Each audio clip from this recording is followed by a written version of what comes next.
What is toi, Jambaré?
Yes, I. ça mérite des applaudissements, ça mérite des applaudissements. Bonsoir à tous les téléspectateurs de Dunia TV. On se retrouve encore une fois pour un nouveau numéro de débrief animé par ce groupe des Fakhas des HLM. On comprend pourquoi les gens vous suivent, on comprend pourquoi les gens aiment ce groupe, amené par Moussa Sen. Moussa, tout de suite, di nga nuyoo ak téléspectateurs yi nga xamante ñoo leen di seetaan. En tout cas, gars yi kontaan nañ trop ci li nga xamante ne moom ngeen fi wane nii dugalee li nga xamante ne moom mooy émission bi. Je vous rappelle, on a une heure d'émission, une heure de sport. Ce soir, on reçoit monsieur Pape Oumar Ba. Pape Oumar, secrétaire général du triathlon. Pape Oumar, bonsoir. Bonsoir, Mbaye. Monsieur Fall, président Adi Fall, président du canoë-kayak, la Fédération sénégalaise de canoë-kayak. Monsieur Fall, bonsoir. Bonsoir, monsieur Sen. Oumoussen, notre Oumoussen national, notre Oumoussen russe, notre Oumoussen interplanétaire, notre Oumoussen qui est la présidente de l'association des rock'n'roll. Oumi, bonsoir. Bonsoir. Et Amidine Si de la maison. Amidine, bonsoir. Bonsoir, Baysen, l'international. Et bonsoir à tous les téléspectateurs de DTV. Je rappelle que Oumoussen est venu avec le couple qui représente le Sénégal dans toutes les compétitions internationales. Ils sont derrière, on va de toute façon tout à l'heure leur donner la parole, ils vont s'exprimer. En deuxième partie, on aura Moustapha Sadio, journaliste de scèneprolongation.sn. C'est une heure d'émission. Je rappelle qu'aux téléspectateurs, si vous voulez participer à l'émission, il suffit juste de composer le 88 628 11 22. 88 628 11 22 et éventuellement à l'international. Le numéro va bientôt s'apparaître. Quand je dis international, j'ai tendance à rigoler parce qu'Amidine Si vient de me dire c'est l'international. C'est une nomination que tout le monde met non. Oui, mais c'est l'international qui ne le connaît pas. Et je te connais très bien pour t'appeler Mbaye l'international. Merci beaucoup, Amidine. Moussa Sen, bonsoir. Naka nga def Moussa? waaw mais Mbaye ñu ngi ci jàmm. Naka mbiri? waaw mbir yaa ngi dee rek ñu ne ko waa Faxasiko ñu toog fii. tey ñu lay remercier bu baax. nga ñëw fii pour gars yi gën ñoo xam. xam nañu ba pare mais dañoo bëgg ñu gën ñoo xam. mais Moussa li ngeen dóor fii plateau bi ñëpp dañoo d'accord ni ça a été un spectacle extraordinaire. waaw mais secret yi fan la jógee. dañ doon foo lii rek. xam nga kii dañ doon tàngatu nii rek quoi. mais tey boo ñu bàyyiwoon ñu dem. xam naa bàyyiwoo ñu nag ndax seeneen nga. boo ñu bàyyiwoon ñu dem dinañ gën a dem ba fii wàcc. mais kon te affaire télé la. te ku nekk war nga see wax sa xalaat. noonu lañ koy doxalee quoi. jaajëf Moussa jaajëf tout façon ñu ngi ñëwaat ci waa HLM yëpp xam naa ñu ngi ñuy seetaan. man ak ñu nag ak waa Faxasiko. Biya di kii mooy patron Faxas. kii mooy lépp Faxas. mais Faxas suñu ko waxee xel day dem ci El Hadj Diouf. waaw gis nga waa El Hadj waaw ñu ngi ko bàyyi fi mu toll nii Almadi fële muy def ay dédicace sama CDM bu bees bi. El Hadj Diouf yëngal na soirée ANPS bi samedi ah Amidine. waaw El Hadj fii la tàmbalee comme ñun ñëpp rek waaw noonu la yàlla nag mooy def lu ko neex. ñu ngi si ginnaawam ñun du ko jàppale. waaw di nuyu waa HLM yëpp ak fi ma dëkk nga xam ne Foundiougne. nga xam ne fa la moom a jàmmee jugee. di gërëm ñëpp daal di gërëm waa 93 yi nga xamante ne man ak ñoom ñoo doon deewandoor fee Bango. ñëpp waa 93 ñu ngi leen di nuyu ak ñi si jot a génn nekk ay policiers moo xam ñu ngi ay officiers léegi ñeneen ñi nekk ay travailleurs dans le public ak affaire waa 93 daal ñu ngi leen di nuyu. waaw loolu la quoi ñun daal Faxas a gën daal ñu lay déglu yow Mbaye Sène. doomu Mbaye Moussa Sène. de toute façon ñu ngi ñëw ci yow léegi ngay waxal nag. d'ailleurs Moussa ñu ngi ñëw ci yéen léegi nii incha allah. Secrétaire général, on parle de triathlon. On dit que c'est une discipline boo xamante ni bii en fait on ne les voit pas trop s'imprégner au niveau envahir une média yi. C'est quoi le problème du triathlon au Sénégal? Bon, je peux dire que on n'a pas de problème au triathlon. On est en train de faire. C'est une discipline nouvelle au Sénégal. Donc le CNP existe depuis 4 ans maintenant. Donc on est en train de grandir petit à petit et de faire notre petit bonhomme de chemin. Donc il y a d'autres sports beaucoup plus médiatisés que la nôtre. Mais je crois que nous grandissons petit à petit. Y a-t-il énormément de participants? Effectivement. Quand vous organisez vos... Oui, quand on organise, on a en moyenne entre 50 et 70 pratiquants à toutes nos compétitions. Par exemple, à toutes les journées du championnat, on a, surtout ici à Dakar, on a entre 50 et 70 participants à chaque journée de compétition. Il y a un club qui est à tranche d'âge surtout. D'accord. Ici, bon, les clubs qui dominent, c'est Wakam, Ngor, Yoff. Il y a aussi le club de l'ASFA. Il y a aussi quelques membres des Caïmans. Il y a des membres Caïmans qui participent. Il y a un militaire français aussi, à Toubabi, qui participent à une compétition. Voilà. Mais les clubs qui dominent pour le championnat, c'est Wakam, Ngor et Yoff. Lu nit ñi bëgg xam mooy nee nañ triathlon mooy énormément de disciplines natation ngi ci vélo ngi ci course ngi ci ak lépp maanaam c'est sport la boo xamante ni bi dafa complet doon nañ yaakaaroon doon nañ ci gën a gis nit ñi gën cee suuf est-ce que manqué wul ngeen maanaam nit ñi gën koo mën a xam lan mooy triathlon ci boppam. C'est vrai triathlon sport d'endurance la enchaînement la natation vélo et course à pied. alors xam nga foog nga am fond pour def ko. effectivement mënu ko. bien que nag toj na plateau toj na soirée bi ak kii bi ak chanteuse boobu nga xamante ne moo nekkoon fële Sorano keroog ci gala mais dafa rek ni moo mënul triathlon de. d'accord donc c'est. En fait bon Mbaye da nga mun tooñ quoi ne man mënuma triathlon au contraire parce que en fait ñun bañ nekkee xale bëri na ay disciplines yu bëri yu ñu doon def. Mais en ce moment discipline bu mel ni triathlon amagu fi woon. D'abord lu may njëkk rafetlu moom mooy l'arrivée de cette discipline. Elle est arrivée il y a 4 ans de cela comme ni nga ko waxee CNP dirigée par Boubacar Gaye que je salue au passage.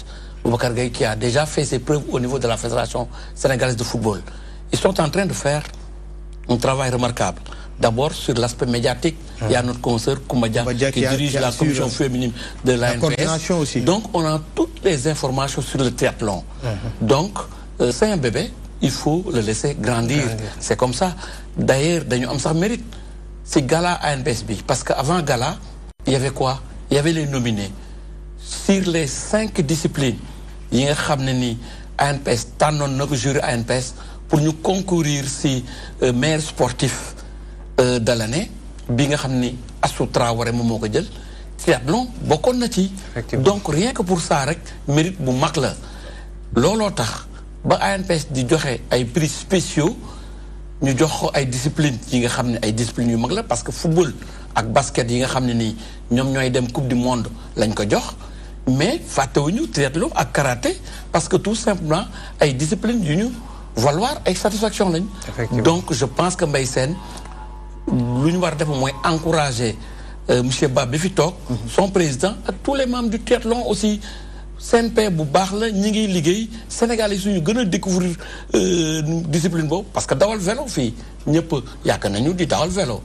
course tamit non course tamit nit ñi ngi ko yàgg def donc natation tamit nit ñi yàgg nañ ko def je me rappelle ñun suñu naan dem Île de Ngor dañuy des fois dañuy traverser à la nage imaginez mu am discipline mel ni triathlon organiser loolu yëpp na ñëwal ma defal la course vélo course à pied ak natation je pense que Sénégal yi suñu ko découvrir dañ ko aimer parce que bëgg nañ ko déjà te dina dem discipline yi nga xam ne mun nañ dem ci kanam te bu ñu xeeb genre discipline yooyu le président Adi Fall est là yàgg nañ dem Jeux olympiques en 2008 on était ensemble à Beijing discipline yi ñuy xeeb ñooñu mën a andil médaille olympique man je crois à ça parce que en 2 minutes lors des Jeux olympiques de Beijing j'ai été agréablement surpris par 2 disciplines c'était le canoë-kayak dirigé par Adi Fall et aussi l'escrime avec Keita.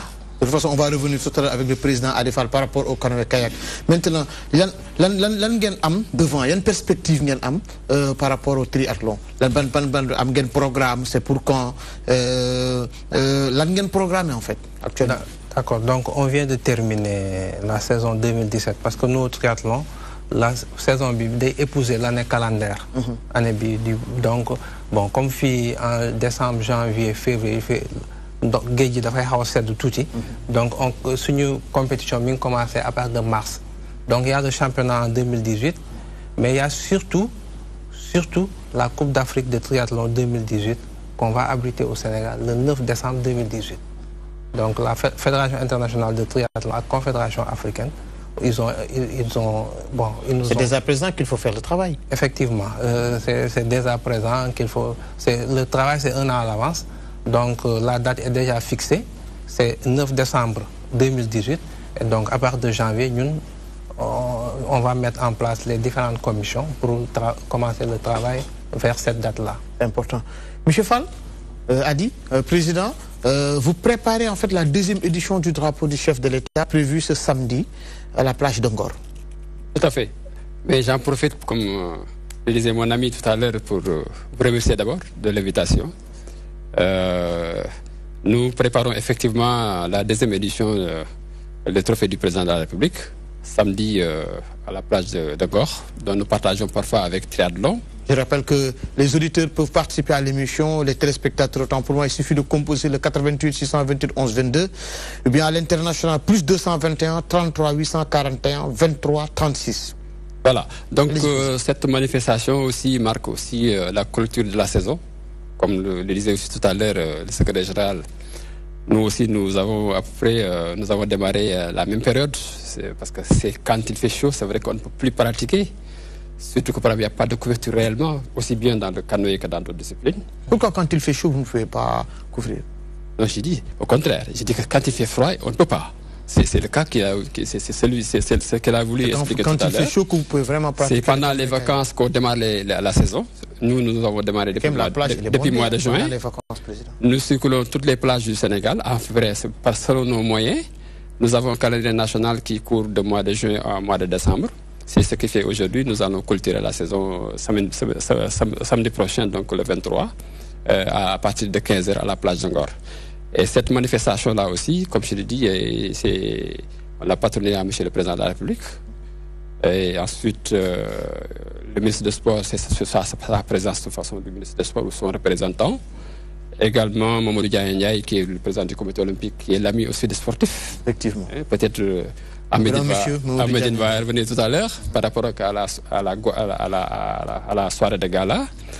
Et éventuellement aussi le maire de Ngor, Mamadou Gueye, qui est un partenaire pour nous, parce que c'est pour la deuxième fois que nous organisons en tout cas cette manifestation. Il a mobilisé l'ensemble, en tout cas, de son staff municipal pour accompagner cette manifestation. Et sur la réunion président, qu'est-ce qui est prévu? Le 23. Alors, nous allons faire quand même beaucoup d'animations, surtout en Wolof, pour que nous am solo, parce que maire bi bëgg na goxam comme du goxu tradition la ci wàllu cosaan dañu andi lépp luy ndaw rabine luy gumbe yi demee noonu en tout cas yoo xam ne mooy cosaanu lébu yi dañu accompagner ak loolu mais aussi dañu andi ay star yoo xam ne dañu ñëw jàppale ñu comme vous l'avez fait en tout cas à Sorano.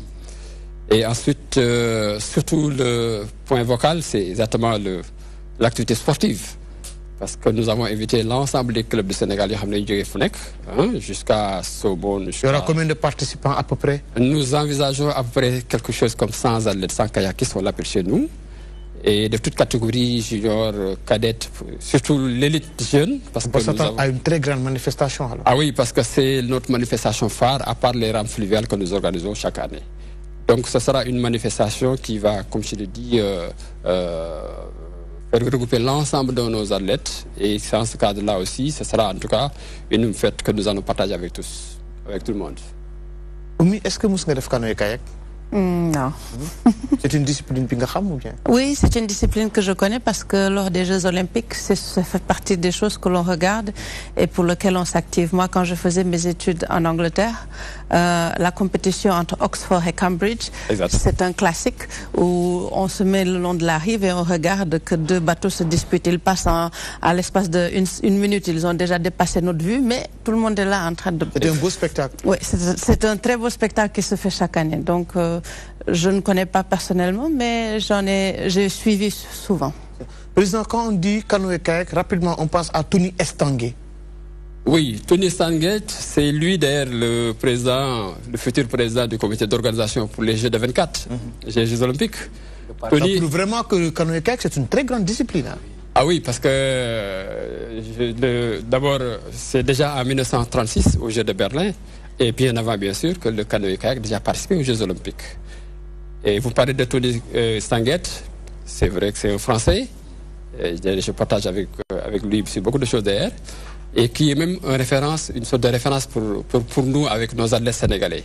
À l'occurrence Jean-Pierre Boris, qui était aux Jeux Olympiques cette année-ci en 2016 à Rio, qui fait la même discipline qui s'appelle le canoë slalom. Si vous connaissez bien le canoë slalom, c'est un peu sur des chutes là avec de l'eau vive où tu pratiques la pagaie. C'est vrai que c'est très technique. C'est ce que Estanguet fait, qui est devenu en tout cas double champion olympique pendant plusieurs années, pendant 2 ou 3 en tout cas Jeux Olympiques. Et sur ce aussi, nos athlètes quand même, comme Jean-Pierre Boris, comme Yves Boris, qui ont même monté cette année-ci, qui ont participé dignement en tout cas au championnat du monde à Pau, dont aussi Stanguet était le président du comité d'organisation. Donc nous le connaissons très très bien et c'est celui que estime quand même aussi bien les Sénégalais. Nous pouvons en tout cas espérer d'ici encore les années à venir, surtout avec son statut en tout cas de président du comité d'organisation, que certainement nous pouvons tisser encore beaucoup de relations. Mais rappelez-vous d'ailleurs que, comme le disait à Médine, le canoë était déjà présent depuis 2008 à Beijing avec une qualification olympique. En 2012, nous avons aussi un athlète qualifié sénégalais qui a participé, qui est arrivé en demi-finale. En 2016, c'était le cas encore de Jean. En cas, on peut s'attendre à avoir un Sénégalais médaillé. Ah oui, je suis vraiment d'accord sur les projections que nous pouvons faire, là, en tout cas pour l'avenir des disciplines olympiques. Tout à l'heure, on disait qu'il y a des disciplines qui certainement pourront nous voilà des satisfactions demain. Surtout ce qui est en tout cas la recherche de la deuxième médaille olympique. C'est pourquoi il est important d'accompagner ces soi-disant disciplines, entre guillemets, parce qu'ils ne sont pas connus médiatiquement, qui n'ont pas aussi beaucoup plus de moyens, mais qui font un énorme travail à la base et qui ont des athlètes qui peuvent se valoir au niveau mondial. Rappelez-vous, en tout cas, le canoë, comme je l'ai dit, nous ne sommes pas tellement bien connus en Afrique, enfin, je dis au Sénégal, parce que déjà, au niveau africain, nous sommes à notre 7e championnat d'Afrique, dont le Sénégal a déjà abrité la 5e édition au niveau du Sénégal, précisément à Saint-Louis. Alors, cela veut dire qu'il y a un potentiel énorme qui sont aujourd'hui au niveau local et paradoxe qui sont aujourd'hui au niveau européen. Et sur ce, d'ailleurs, pour la manifestation d'après-demain, nous attendons l'arrivée de Oulifal, qui est une Sénégalaise, naturellement sénégalaise, et qui vit à Lille. Elle est déjà aujourd'hui championne d'Europe et championne de France. Elle est née, elle a juste 20 ans. C'est une jeune fille donc qui pourrait certainement nous valoir de satisfaction demain. Si on l'encadre bien, par rapport à son statut, au niveau africain, nous pouvons déjà dire qu'elle n'a pas en tout cas ce problème pour s'adapter, pour aller chercher la qualification olympique, si ça se faisait déjà demain. Donc elle va arriver donc après-demain avec son entraîneur et nous allons l'offrir en tout cas officiellement, porter en tout cas son drapeau, le drapeau du Sénégal et le maillot du Sénégal. C'est important. Oumi, oui. Vous êtes la présidente de l'association des rock'n'roll. Vous êtes venue avec le couple. Amédée me disait tout à l'heure, c'est un couple qui représente le Sénégal partout. Oui. De toute façon, on va leur donner la parole. Ils vont parler rapidement. Mais Oumou, quand on dit Oumou Sen, rapidement aussi, on pense à la Russie. Et quand on dit Russie, on pense directement à la Coupe du Monde de 2018 à partir du mois de juin-juillet. Oui. Et moi, je pense directement à Sampil. Sampil, c'est un Sénégalais qui est là-bas, qui nous a énormément aidé quand nous étions là-bas. Il a accompagné le ministre, il a accompagné la délégation. Éventuellement aussi les personnes qui étaient là-bas, Sampil que nous saluons au passage, Sampil qui est en Russie, Sampil Mouniset Anti-DTV, Souvenir du grec, plus 221, 33 841, 23 36. Le rock'n'roll, c'est une association rock'n'roll, ni dañ koy xaw a méngale ak fecc, ñeneen ñi di ko xaw a méngale ak sport. En fait, c'est les deux. Parce que pour donner une comparaison, pensez au patinage artistique. Patinage artistique, c'est une discipline olympique. Et d'ailleurs, l'objectif et l'ambition du rock'n'roll acrobatique, c'est de devenir aussi une discipline olympique.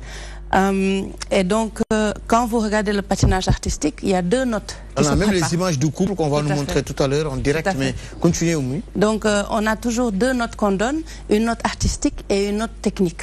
Et au rock'n'roll, c'est pareil. Nous avons une note artistique pour la beauté, l'harmonie et la concordance entre la danse et la musique, mais on a aussi une note acrobatique parce que dans la danse, on doit intégrer des saltos avant, des saltos arrière, des tournis. Est-ce que le public est là pour nous faire quelques démonstrations? Est-ce qu'ils peuvent le faire? À mon avis, ça va être difficile parce qu'en général, c'est une discipline sportive. Il faut qu'ils s'échauffent, il faut qu'ils se préparent mentalement. On ne peut pas avoir quelque part. Et malheureusement, l'espace que vous avez ici est un petit peu limité. Vous ne pouvez pas faire en fait une démonstration? Vous imaginez que le plafond, il faut qu'il y ait au moins 5 mètres parce que quand la fille saute, il ne faut pas qu'elle bute sur quelque chose pour perdre l'équilibre. Ça sera difficile alors pour les téléspectateurs. J'ai voulu que nous montre mais nous avons amené des vidéos. De toute façon, on va nous montrer les vidéos tout à l'heure. Les vidéos du couple, de toute façon. Tout à fait. Et en fait, c'est une discipline sportive qui est peu connue. Et c'est dommage parce que le rock'n'roll, originellement, il vient d'Afrique. Et donc, nous, les Africains, nous ne revendiquons même pas ce droit, cette chose qu'on a inventée, qu'on a amenée aux États-Unis, et que grâce à Elvis Presley, ça est devenu une danse qui a été répandue, une musique qui a rythmé et qui maintenant couvre tout. Et quand on regarde la musique d'aujourd'hui, le rock'n'roll est à la base de tout. C'est à la base du hip-hop, c'est à la base du jazz, c'est à la base du swing, de tout ce que l'on veut. Et donc, nous, au Sénégal, pourquoi on est intéressé par le rock'n'roll? Justement, la Fédération mondiale a voulu intégrer le rock'n'roll acrobatique comme une discipline olympique. Et quand ils sont approchés du comité olympique international, ils leur ont reproché le fait qu'ils ne sont pas présents dans tous les continents. Et donc, il y a eu un effort qui a été fait. Et c'est là où, par le hasard des choses, je me suis retrouvée au milieu. Ils m'ont dit, Oumi, tu es d'Afrique, oui? J'ai dit, oui. Ils disent, ah, tu ne peux pas créer l'association du rock'n'roll? J'ai dit, ah, oui. Pourquoi pas? Et comme vous avez parlé de la Russie, la Fédération de rock'n'roll acrobatique de Russie a soutenu la création de notre association. Et d'ailleurs, on parlait tout à l'heure de l'ancien ambassadeur, M. Nesterouchkin. Okay. Il faisait partie de la délégation russe qui était venue spécialement non, pas à Sorano, au centre culturel Blaise Senghor, pour faire une démonstration. Le champion du monde européen était venu. Et ils avaient fait toute une démonstration là-bas. Et ça a attiré les danseurs qui viennent s'entraîner souvent à Sorano, à Blaise Senghor. Ils sont venus et ils ont dit oui, ça m'intéresserait. Et c'est là où on a commencé à avoir un petit groupe de 5 personnes. Et une fois, je vous ai vu à l'INSEPS. Oui. Oui, tout à fait. Bah oui, parce que forcément... Il y avait même des Russes qui étaient venus. Oui, oui, tout à fait. Il y a Olga Zbitnevna et Ivan Yudin, qui sont des 5 fois champions du monde, qui sont russes aussi, et qui étaient venus, et c'est eux d'ailleurs nos mentors, et c'est eux qui ont formé notre couple ici. Ils étaient venus, et vous savez, pour apprendre la danse, Blaise Senghor c'est bien, n'importe où c'est bien, mais pour apprendre à faire le salto avant, le salto arrière, faire les pirouettes en l'air, on est obligé d'avoir le soutien nécessaire jusqu'à ce que le couple soit à l'aise de le faire sans laisse. En sécurité aussi. Tout à fait. Et l'INSEPS a l'équipement adéquat parce qu'il faut qu'on puisse avoir les cordes, qu'on l'attache et que le sol soit suffisamment moelleux pour qu'en cas de chute, on ne se fasse pas mal parce que c'est une discipline sportive très dure. C'est important. Monsieur Ba, l'an ngay wax comme cadre Goumoudjou. Je te remercie vraiment si invitation bi. Voilà pour touche à toutes les disciplines. Merci pour ni nga ñu permettre ñu mëna wax ak sénégalais pour lan moy triathlon. Donc voilà, di inviter parce que ces 3 disciplines d'endurance on invite vraiment le public parce qu'on va lancer par exemple à partir de l'année prochaine l'école de triathlon où on va prendre les enfants de 6 à 13 ans pour les former à ces disciplines-là.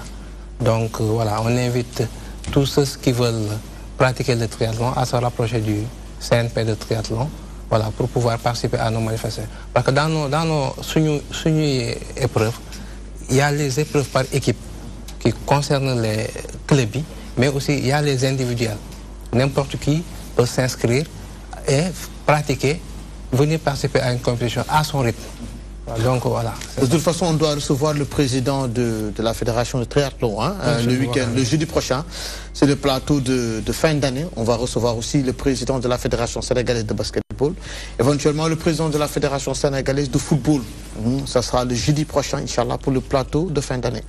On va recevoir tout de suite Moustapha Sadio pour la deuxième partie. Revenir sur le programme du championnat local. Continuer avec Oumoussen, avec Ahmedinsi et le président Fall, avec le couple et aussi nos partenaires qui sont juste derrière. On va marquer une petite page de pub et revenir sur le plateau.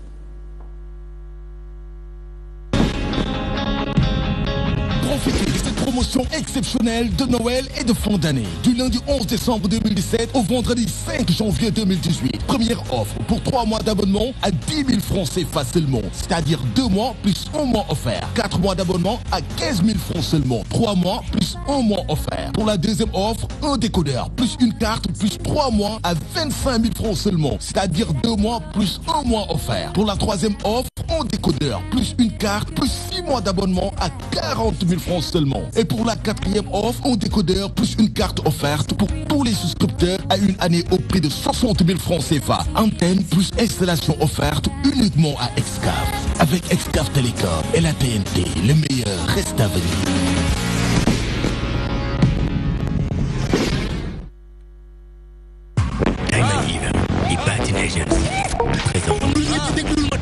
Le prince de la Frotrap, MHD, Ayana Kamura, la princesse du R&B. Le plus grand événement ouest-africain au Monument de la Renaissance avec MHD et Ayana Kamura ce 28 décembre au Monument de la Renaissance africaine. Un événement unique de l'année à nous surtout pas rater. Le prix des places, 10 000, 15 000, 20 000, VIP Lounge à partir de 40 000. Billets disponibles sur tous nos points de vente ou sur www.ticketbalsénégal.com. Artistes invités: Carabas, Nidov, Omso Dalle, Abiba, DJ Dalle. Nous vous fait des vidéos. Et l'invité spécial de cet événement, Mokobé. Infoline 77 193 94 94 ou le 77 767 55 07.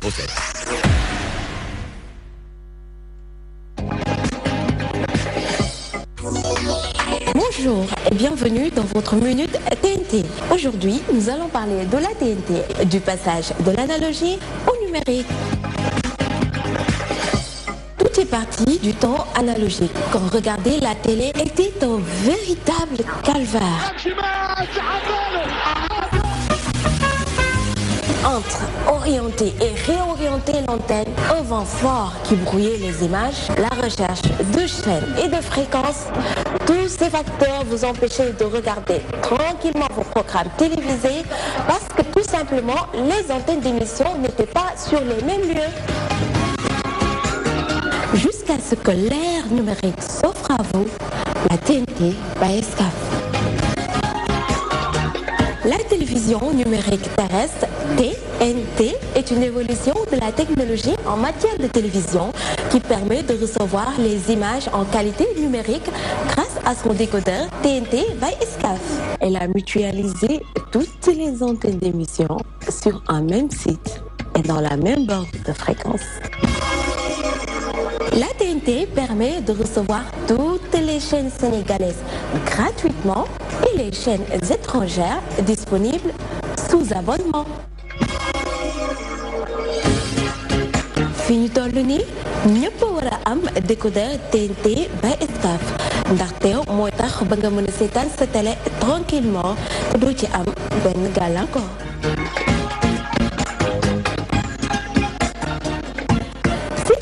Aujourd'hui, rendez-vous très bientôt dans un autre numéro de votre Minute TNT.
merci Moussa, c'est très bien. Moussa, dañoo bëggoon nag en fait laaj la groupe bi kañ la judd Moussa. Groupe bi nag ba mu juddoo franchement yàgg na trop. Depuis ay 91 ans ñu ngi si. waaw ñu ngi si waa Sandial ñu ngi leen di remercier bu baax waa Sandial ñooñu presque ñooñu jàngal affaire yi boobu ay xale yu ndaw lañ bon am na ñu fi nekk am na ñu fi nekkatul ku si mel ni sunu xarit sunu doomu nday Ablaye Kane ñu koy ñaanal yàlla fa mu nekk gënal ko fi bi xam nga ñu koy xaare àjjana bu baax di ak Alaaji Sarr nga xam ne ñoom ñëpp suñu lañ bokkoon waaw ba ñuy xale daal la ñu waa Sandial yi jàngal asiko yi ba léegi ñu ngi si neew ma kenn dàqu ñu tëgg de waaye kenn du ñu gaaw a dàq tëgg. yan équipe ngeen di accompagner. bon ku ñu xam-xam ne ñun moom sa réew HLM ba nga xam 2002 fii la Ablaye Wade yónnee ay motard ñu jël suñu fii pour yóbbu ñu Mali man boobu li may wax sax boo sama gars yi ñoo fi nekkoon ñoo ko gën a xam. Mali pour lan la woon Coupe d'Afrique bi la. waaw Coupe d'Afrique parce que ñëpp dañuy fi bàyyi woon mais Ablaye Wade si boobu moo woote pour ñu jël suñu ñu yóbbu ñu Mali boobu man mi ngi ma fekk Italie nag mais sama gars yi ñoo ma nettali lépp ma xam lépp quoi gis leen ñuy déggante bon fax daal léegi noonu quoi. ba pare fan yi ñu ngi pare benn affaire boo xamante ne bi yaa laay jox nga boo mu mënee baal. ma jox am problème yaa jëlal waaw bi yaa jël mën a expliquer li ñuy xewal temps le 27 HLM ak El Hadj Diouf. d'accord ayca Biya. waaw salaamaaleykum gars yi maa ngi nuyu toog si plateau bi yëpp di la sant le grand parce que invitation bi moom sant yàlla quoi parce que lépp nu la daal. waaw HLM benn bopp la commune bi xam nga si commune bi la bokk xam nga waaw nu la daal ñoo ngi sant yàlla bu wér. c'est juste Moussa lu wax groupe bi depuis 91 la juddu après suñu final 90 fekk waa Sandial ñu invité la woon ñu ñëw fii si loolu ñu roy si ñoom xool si ñoom ñu am yu ndaw yi ñu jox fekk tamit yàlla defoon ay ñu xaw a am ñu xarañ si xaw a musique bi nii nekkoon si ñun quand même avec leur apport mu amoon facilité bu gaaw boo xam ne dañu adopté rapidement si affaire yi quoi. c'est juste nag dafa am benn événement si laay dugg événement bu ñu war a organiser le 27 décembre incha allah ñu wax El Hadj Diouf suñu frère fa lañ jógee sax dafa doon lancé album remix bi xam nga fa lañ jógee nii léegi dañu war a jouer moom le 27 décembre incha allah avec l'association des jeunes. fan la loolu. HLM 1 wetu P13 ancien P13 en face Bires Doré bi. d'accord en face Médesal aussi. waaw le 27 lañ ko bëgg a teew daal ñu woo waa HLM ñëpp nag di woo suñu mbokk amul fay amul entrée ñoo ngi ne daal rendez-vous le 27 HLM 1 avec El Hadj Diouf et le Farcico. D'accord. D'accord. De toute façon, après, rapidement, on va aller voir le championnat national de Ligue 1. Je rappelle qu'on reçoit Moustapha Sadio. Moustapha Niol. Bonsoir, Mbaye. Moustapha, il est tellement. C'est de la maison. Moi, Amidine Bouger. Amidine Gaël, Amidine Bouger. Moi, je vais te donner quoi. Bonsoir aux invités et au groupe Fahas. Merci pour l'invitation. C'est la 5e journée du championnat national de Ligue 1. Je rappelle que GF est leader Génération Foot et GFC le contraire. Et Lanterne Rouge, rapidement, on va donner le programme Djaraf pour la 5e journée. Djaraf reçoit l'AS Douane, Sonacos, Ndiambou, Génération Foot, Djambar. Un match important pour cette équipe de Djambar. Je rappelle qu'ils sont avant-dernier du championnat.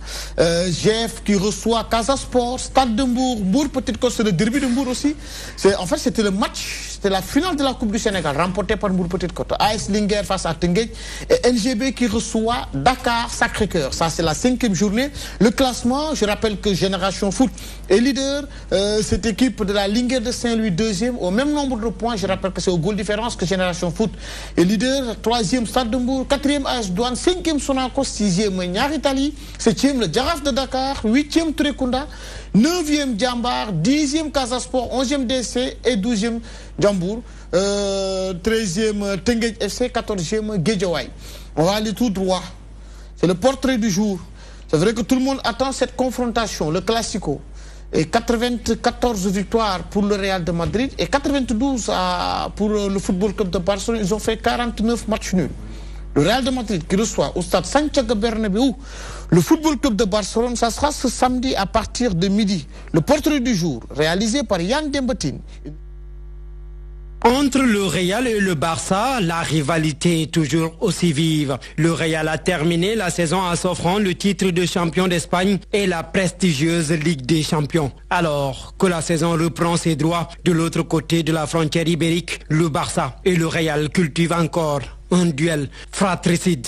Mais depuis toujours, entre les supporters de la Catalogne et ceux de la capitale espagnole, il y a un monde et surtout 2 clubs. Antagonisme porté à l'extrême ancestral et suprématie européenne, mais surtout une rivalité qui dure depuis des siècles. Si aujourd'hui, les 2 plus grands joueurs de la planète, Lionel Messi et Cristiano Ronaldo, incarnent à merveille cette concurrence et ses excès, ils n'ont fait qu'attiser ce sentiment d'une Espagne de foot divisée en 2. Il y a eu Ronaldo, Di Stefano ou Raoul d'un côté, puis Ronaldinho, Maradona ou Messi de l'autre. Bref, tout un historique qui s'écrit aussi dans les armoires à trophées qui hantent les musées des 2 clubs, comme un défi permanent de faire mieux que son concurrent. Et depuis quelque temps, la tendance s'est confirmée avec la décima décrochée par les Merengues en 2014 et la undécima en 2016, symbole d'une suprématie indiscutable. Puis avec le retour en force des Blaugrana en 2015 et aujourd'hui presque imbattable en championnat. Et cette saison, plus que jamais, le duel sera même sur le banc de touche où le coach madrilène Zinedine Zidane va affronter une saison entière le coach catalan Ernesto Valverde. Historiquement parlant, le Barça et le Real se disputent depuis déjà quelques décennies les titres les plus glorieux du football mondial, des trophées nationaux aux plus grands titres continentaux catalans, comme madrilène, présentent respectivement un palmarès ahurissant. Et sur l'histoire du Classico, rencontre la plus regardée au monde, là encore, les 2 clubs se vouent une lutte acharnée. D'ailleurs, sur un total de plus de 232 rencontres officielles, seules 2 petites victoires et un peu plus de 12 buts marqués séparent les 2 ennemis espagnols. Désormais, une chose est sûre, cette saison de championnat va tenir en haleine les supporters espagnols et alimenter les statistiques des 2 clubs rois. On peut s'attendre encore à un samedi de football. Championnat européen. C'est vrai qu'on s'attend à un samedi de football, ça sera demain à partir de 12h. C'est vrai qu'on a tendance à dire que c'est le match le plus suivi au monde, mais il y a un certain Manchester-Liverpool qui a énormément de téléspectateurs. Je rappelle qu'en Angleterre, il n'y a pas de fête de Noël. Non, c'est le Boxing Day. Le championnat d'Angleterre, le programme, tout de suite. Everton qui reçoit Chelsea, ça sera samedi. Swansea qui reçoit Crystal Palace. Stoke City face à West Bromwich Albion. Southampton, Huddersfield. Manchester City face à Bournemouth. Brighton Albion qui reçoit Watford.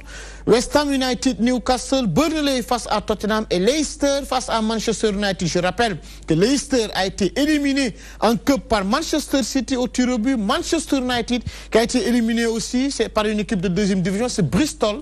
2-1. On rappelle que Zlatan Ibrahimovic a marqué pour cette équipe de Manchester United. On file tout droit en Espagne. Je rappelle que le championnat, le calcio, autant pour moi, le championnat d'Italie, aussi, c'est la dernière journée avant les fêtes de Noël.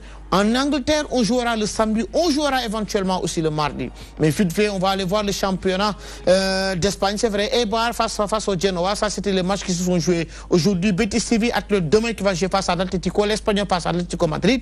Et le derby, le Real de Madrid face au Football Club de Barcelone, Valence le second face à Villarreal et le Depor face au Celta Vigo. Le championnat d'Italie, le calcio, dominé actuellement par le Napoli. 2e, la Juve.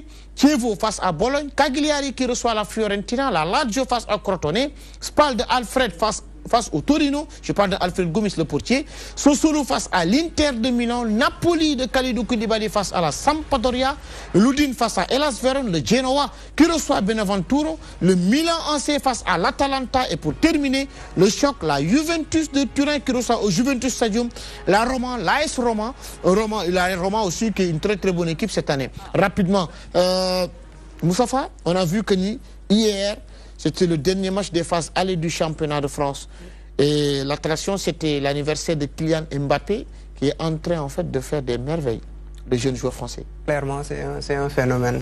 Ce garçon, à 19 ans, il a des statistiques monstrueuses. On a l'impression de le voir jouer depuis 5-6 ans, alors qu'il n'a à peine qu'un an de professionnalisme. Il a joué juste les 6 derniers mois avec Monaco. Il a des stats. Il tourne à 23 buts et 17 passes décisives en une 50aine de matchs à peine. Premier jeu convoqué après la Coupe du Monde 98. Exactement.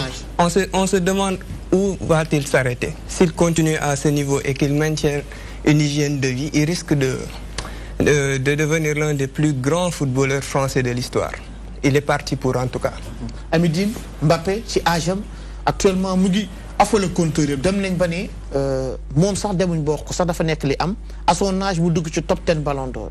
Mbappé à son âge dugal demi-finale Ligue des Champions Mbappé à son âge di def loo xamante ni bi ay morom daanuñ ko def tëkkale nañ ko Thierry Henry ñenn ñi observateurs yi ne dépassé na ko bien que yeggagul ci niveau ñu ngi wax waxu Trezeguet ñu ngi wax waxu Owen sax Mbappé daal actuellement il est en train de faire des merveilles. Oui, tout à fait, Mbaye. Moi, je suis impressionné par sa maturité. Clairement. C'est un gamin de rien du tout. Mais quand tu l'entends parler, tu as l'impression de voir ou d'entendre un vieillard, hein, tellement qu'il est mûr. Il est tellement mûr, ce gamin. Regardez ce qu'il a fait. Sadio l'a dit tantôt. Les gens pensent qu'il avait démarré la saison l'année dernière avec Monaco. Non. Il a pris le train en marche et il a séduit quand même l'entraîneur de Monaco et qui a fait de lui son leader technique de cette équipe de l'AS Monaco. À la fin de la saison, il a fait du forcing. Il les a manqués, hein, je pense qu'il les a manqués cette année. Bien sûr, il a fait du forcing pour signer. Il a fait du forcing pour signer au PSG. Lorsqu'il a fait du forcing, les gens étaient un peu inquiets parce qu'il y avait Neymar qui venait quand même d'affoler les compteurs avec son transfert record. Mais Mbappé avait senti le coup parce que c'est un jour d'espace et il savait que Neymar pouvait lui délivrer des caviars et avec Neymar il s'entend comme deux larrons en foire. Donc c'est un gosse extrêmement intelligent, doué, vous l'avez dit, très fort techniquement mais tellement efficace. Sadio l'a dit, moi je pense que Mbappé, dans quelques années, il va rivaliser avec les plus grands d'Europe, surtout si on sait que Ronaldo est quand même sur la fin. Messi, il lui reste encore quelques années. Dans quelques années, ce sera la concurrence entre lui et Neymar. Ça c'est sûr. Président, vous aimez le football?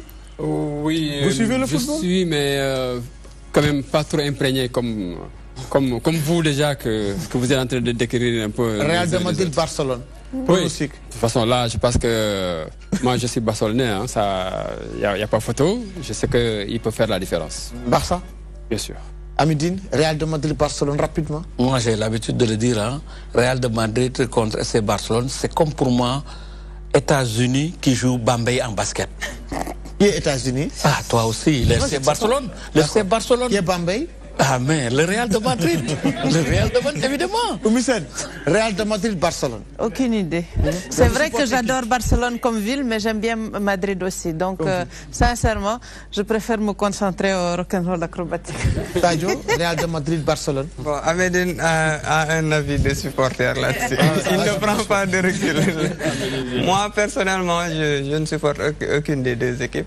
Mais je pense que le Real Madrid aura son mot à dire parce qu'ils savent qu'en cas de défaite, ils seront à 14 points. Avec un match en retard. Mais ce sera le Real a remporté la Coupe du Monde des clubs. Oui, au passage. Bon, c'est pas un trophée clinquant. C'est pas ça. C'est quand même c'est un trophée. Non, mais c'est pas ça des équipes comme les Grêmio et tout. Mais ils auront leur mot à dire. Moi, je vois le Real vainqueur lors de ce match. J'ose me mouiller d'ici samedi. C'est vrai que beaucoup me disent même c'est ton pronostic par rapport à ça. Je l'ai fait tout à l'heure ce matin dans le journal Stade. Mais je pense que pour moi ça sera un match très très difficile pour le Football Club de Barcelone. Parce que le Real de Madrid est conscient en cas de victoire du Barça, ça sera difficile de les rattraper. Et rien n'est sûr quant au 8e de finale de la Ligue des Champions. Ils peuvent rater carrément leur saison. Ce qui veut dire que c'est un match important au stade Santiago Bernabéu. Pour moi je pense que c'est du 60-40, 60 pour le Real et 40 pour le Barça, parce que nous savons que la défense du Football Club de Barcelone aussi, entre parenthèses, il y a des problèmes, bien que Cristiano Ronaldo était incertain pour le match, mais il s'est entraîné tout aujourd'hui à part. Ça sera un match important, mais Messi est devant. Le Football Club de Barcelone ne joue pas un jeu fantastique, mais ils sont très très efficaces devant, avec beaucoup de buts. Ça sera un match extraordinaire. Et c'est bien que ça se passe à partir de midi. Les supporters du Real, si on les bat, ils ne vont pas manger, c'est sûr.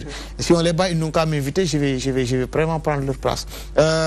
Oumissène, par rapport au rock'n'roll, lan ngeen di waajal Nous, ce qu'on espère actuellement, en 2018, nous avons beaucoup de défis à relever. Mais expression est on me dit qu'il y a Sampil qui est en Russie, qui me dit qu'il est numéro bi, mais bataille mënul fexé ba dugg Sampil ñu ngi lay xaar 88 le 628 11 22 plus 221 33 841 23 36 ay ci rende moom li ñuy yaakaar mooy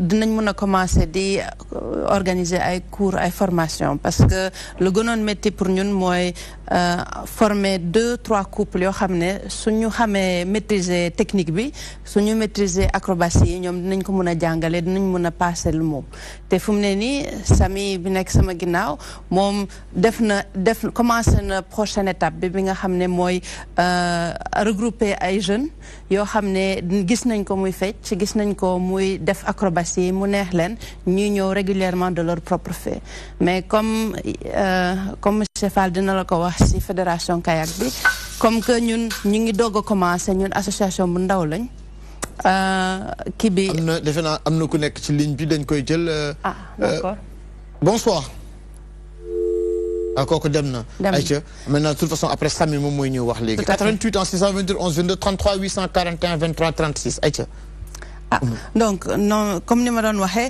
ñun li ñu yaakaar ren mooy ñu nekk benn CNP parce que CNP statut CNP day tax ba association bi discipline bi mun a wone wu mun a essayer attirer ay sponsor wala sax am appui au niveau média yi bi nga xam ne dina ko jàppale pour mu mun a avancer parce que jàng bi métti na il faut que nga xam rythme bi il faut que nga xam chorégraphie bi mais il faut que aussi nga mun a maîtriser si chorégraphie bi di def acrobatie yi nga war a def pour mun a compétir.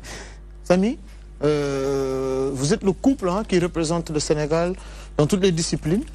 Qu'est-ce que vous pouvez dire par rapport au rock'n'roll? D'abord, bonsoir. Je salue les téléspectateurs. En fait, moi, ce que je peux dire à propos du rock'n'roll, c'est quelque chose que j'aime beaucoup.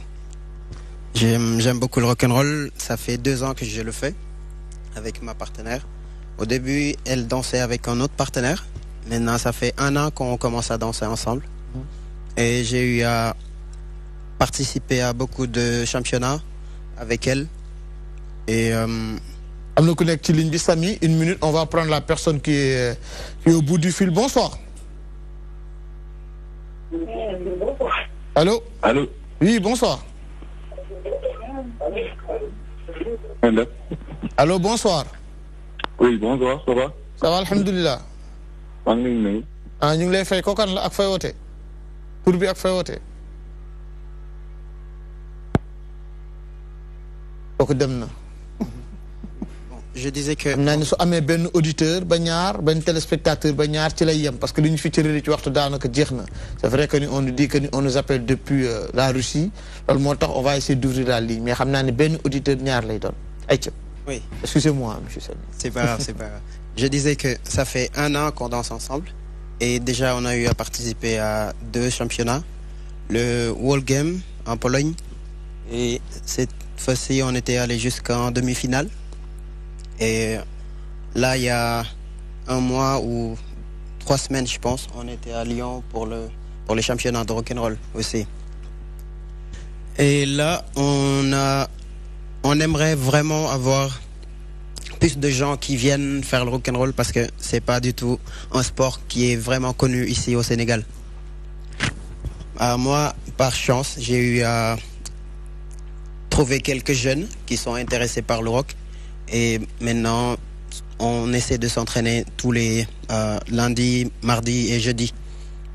C'est pas évident parce que c'est des élèves aussi, ils ont l'école et c'est un peu difficile pour qu'ils viennent répéter tout le temps.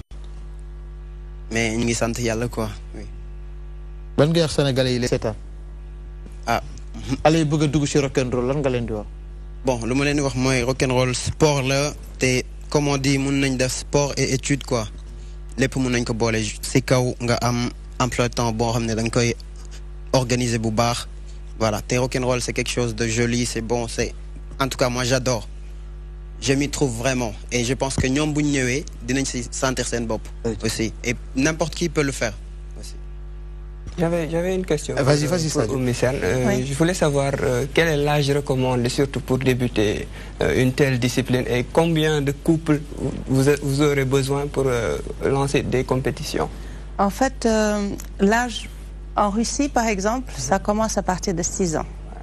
Mais il n'y a pas d'âge limite dans la mesure où dès l'instant où on se maintient en forme et on danse le rythme, on peut continuer. C'est vrai qu'avec l'âge, peut-être on ne fera pas des doubles saltos comme ça se fait dans les championnats du monde, mais on a de quoi faire pour danser longtemps. Ici au Sénégal, à notre avis, nous, par exemple, Samy et Clarisse, ils font partie de la catégorie des 25 à 30 ans. Mais la deuxième génération, elle, c'est les jeunes de 16, 17, 18 ans, ceux qui sont au lycée et ceux qui vont à l'université. L'important, en fait, c'est de vouloir danser et d'être prêt à suivre la discipline. Parce que, comme tout sport, c'est l'entraînement régulier et intensif qui permet de progresser et de cumuler l'expérience et l'expertise. Important. Monsieur Fall, votre dernier mot? Mon dernier mot, c'est par rapport à un appel que je fais certainement. La manifestation, comme je l'ai dit tout à l'heure, n'est qu'une manifestation pour nous d'une importance capitale parce que ça va clôturer en tout cas une saison et qu'une côté aussi, c'est le président de la République. Et ensuite, nous attendons, Inch'Allah, l'arrivée du ministre des Sports, en tout cas, ou son représentant. D'ailleurs, nous le souhaitons personnellement et nous faisons appel à M. le ministre d'air, parce que je crois que M. le ministre n'a jamais eu l'occasion de présider à nos manifestations. Je crois que c'est une bonne opportunité, puisqu'il est là pour tout le monde. Et il fait de très belles choses aussi. Merci. Et ensuite, le comité olympique dont je fais partie, ça, spontanément, il viendra avec une forte délégation. Le maire de Ngor, qui est notre partenaire, parce qu'à un moment nous accueillir, je pense qu'il sera à notre côté, avec l'ensemble de ses collaborateurs, mais surtout les populations de Ngor et de Wakam, enfin les populations environnantes, parce que c'est là où va se tenir en tout cas la manifestation. Et nous avons aussi en tout cas un invité spécial, c'est Maître Diagne, qui est avocat, que tout le monde connaît d'ailleurs. Je pense qu'il est aussi un partenaire pour le canoë. Et certainement aussi, il sera à nos côtés pour nous accompagner.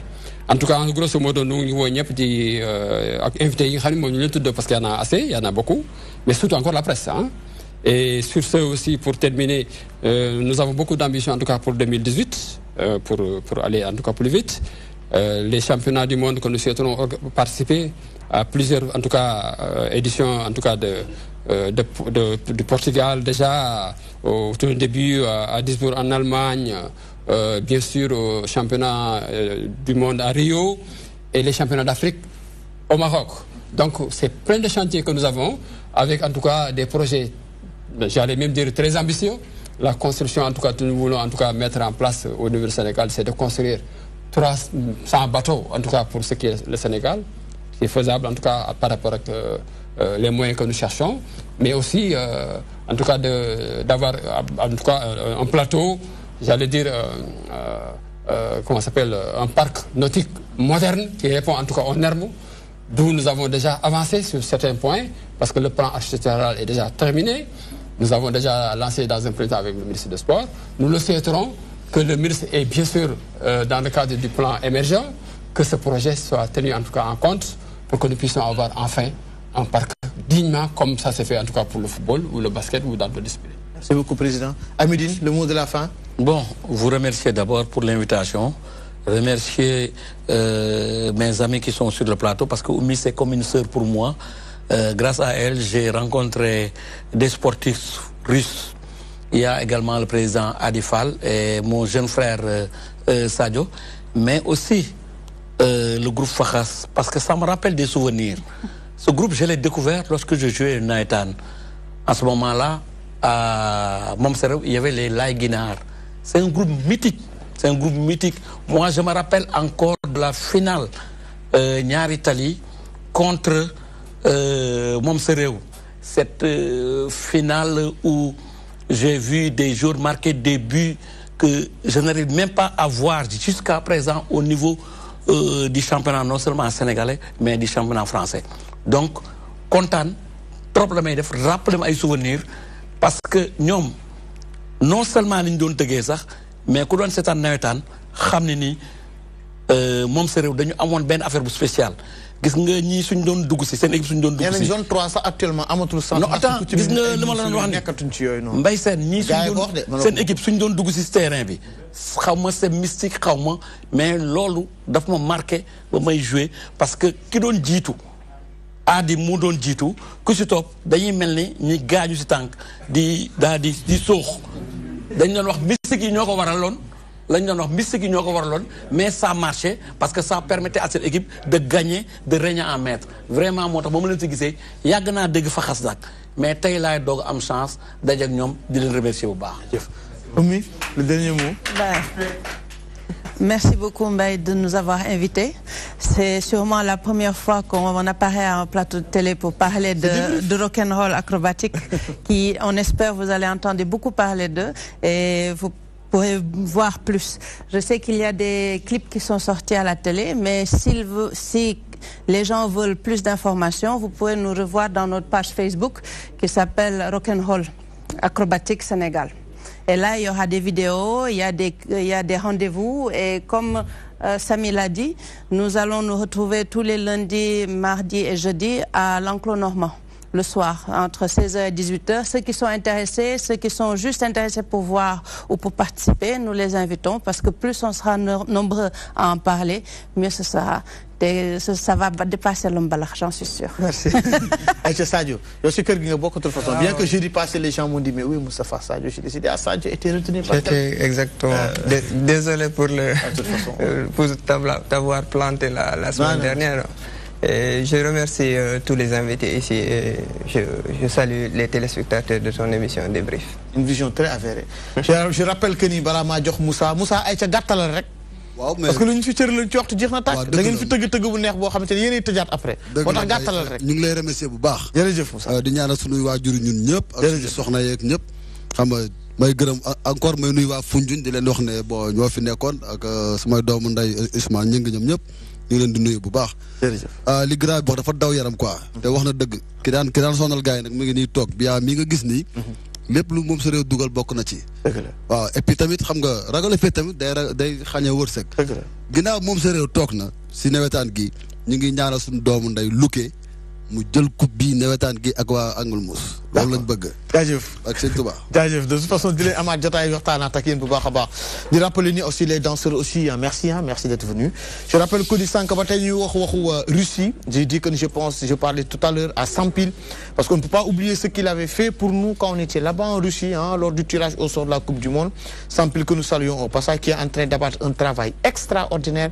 il aura même l'occasion de venir ici sur ce plateau de débrief on va en parler avec des vidéos ce qu'il a pu faire entre-temps Sampil que nous remercions au passage Sampil sax Sampil moom HLM la dëkk daanaka xam naa suñu sax waa HLM xam nañ ko bu baax a baax Sampil et son fils footballeur ayca mais 2002 waa Faxas bokk nañ si ñi nga xamante ne ñoo tëgg ba Sénégal dem final nañu ministère bi gëstu pour yóbbu leen ngeen tëgg ba dem final coupe du monde waaw en tout cas daal ñu ngi nii lépp mën na lépp xaj na ci lépp xaj na ci lépp loo xamante ne mu ngi si ñun lépp xaj na ci barki sëñ Touba jaajëf ba pare di gërëm waa Ale Casa bu baax jaajëf Ale Casa c'est vrai ci la bokk ak 12e gaynde je rappelle que il y aura un plateau spécial le 28 décembre jeudi prochain inchallah on va recevoir les présidents de fédération fii lay doon ci plateau de débrief dinañ ñëw ci li nga xam te ne moom la football bi def ñëw aussi ci li nga xam te moom la basket bi def yeneen discipline sportive aussi dans lañ def ren ci année 2017 bi parler aussi du Ballon d'Or parce que il y a 3 joueurs kenn ki Mohamed Salah la keneen ki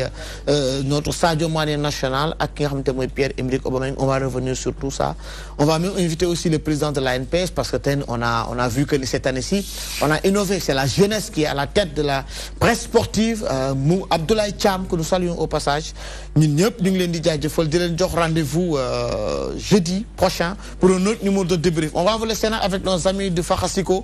Nous sommes fi pour Moudjibidi de m'affater aussi les cadreurs, nous Mohamed Tal, avec Cheikh, Mam Cheikh aussi au niveau de la réalisation. Issa Maodo et Nour aussi et Babacar pour le son. Dajef Gaï, de rendez-vous jeudi prochain. Aïe wa Fakhasiko.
loo fi yow